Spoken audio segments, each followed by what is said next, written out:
कौन है ये जो ऐसी बातें करता है हाँ? মানে হয় কি আর কি, আমরা কুমিল্লার ভাষায় কয় রাগ হইয়েন না, মুসলিম বের বউ মাঝে মাঝে কয়, আমি যখন অনেক বড় বড় কথা বলি পুন্দেম হয়ে আসমান দেহ, এটা কুমিল্লার তারা বুঝবেন। যে পুন্দেম হয়ে আসমান দেহ। দেখেন, ভারতের মাঝে মাঝে কিছু কিছু কথা মানে শুনলে ইস্যুটা পাকিস্তানের। ভাই আমি কিন্তু পাকিস্তানপন্থী না, অনেকে আমার চিনেন, হয়তো পাকিস্তানের খেলা পছন্দ করি, ইমরান খানের পছন্দ করি, গান শুনি, অনেক মেশিনারিজ হয়তো ব্যবহার করি, কিন্তু রাষ্ট্র হিসাবে যতক্ষণ পাকিস্তান বাংলাদেশের কাছে আনুষ্ঠানিকভাবে ৭১-এর জন্য ক্ষমা না চাইবে, রাষ্ট্র হিসেবে রাষ্ট্র বা বাংলাদেশের একজন নাগরিক হিসাবে পাকিস্তানের প্রতি আমার কোনো পজিটিভ ফিলিংস নেই। আবার ৭১-এ বাংলাদেশকে সহযোগিতার নামে বাংলাদেশের বিভিন্ন ইস্যুতে বর্তমান বিজেপি ক্ষমতাসীন সরকার তারা যেভাবে আবার এখানে মালিকানা ভাইয়াপি দেখায়, এইটাও পছন্দ না। তো এখন যেহেতু এটা আন্তর্জাতিক নিউজ, সেখানে পাকিস্তানকে বিশ্বের মানচিত্র থেকে মুছে ফেলবে কে? ভারত। আচ্ছা, এটা কি সম্ভব? তবে এবারের বিষয়টা গুরুত্বপূর্ণ কেন? অন্যান্য সময় পলিটিশিয়ানরা এই ধরনের কথা বলেন, কিন্তু যখন সেনাবাহিনীর রানিং সেনা প্রধান এই বক্তব্য দেন, তাহলে বুঝতে হবে যে এখানে কোথাও না কোথাও ঝোল আছে। হয়তো ভারত কোনো বড় অভিযান চালাবে, অথবা কোনো পরিকল্পনা করতেছে, অথবা এটা তো রাজনৈতিক বক্তব্য হতে পারে না।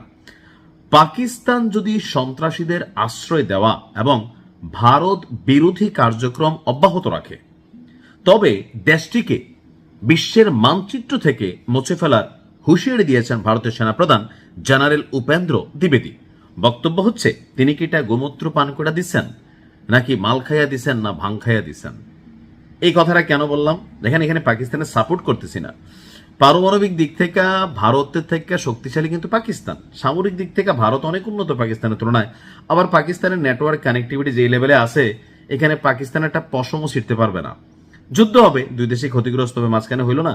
কিন্তু বিশ্বের মানচিত্র থেকে মুছা দিতে ফিলিস্তিনরে পারছেন ইসরায়েল, ইউক্রেনরে পারছেন পুতিন কাকু, আর ভারত মুছা দিবে। আর এই কথাটা পলিটিশিয়ানরা যখন বলেন, তখন আমরা ভাবি রাজনৈতিক বক্তব্য, জনতারে খুশি করার জন্য। এখন একজন সেনাপ্রধান, তিনি কি ভবিষ্যতে বিজেপিতে যোগ দিবেন কিনা জানি না।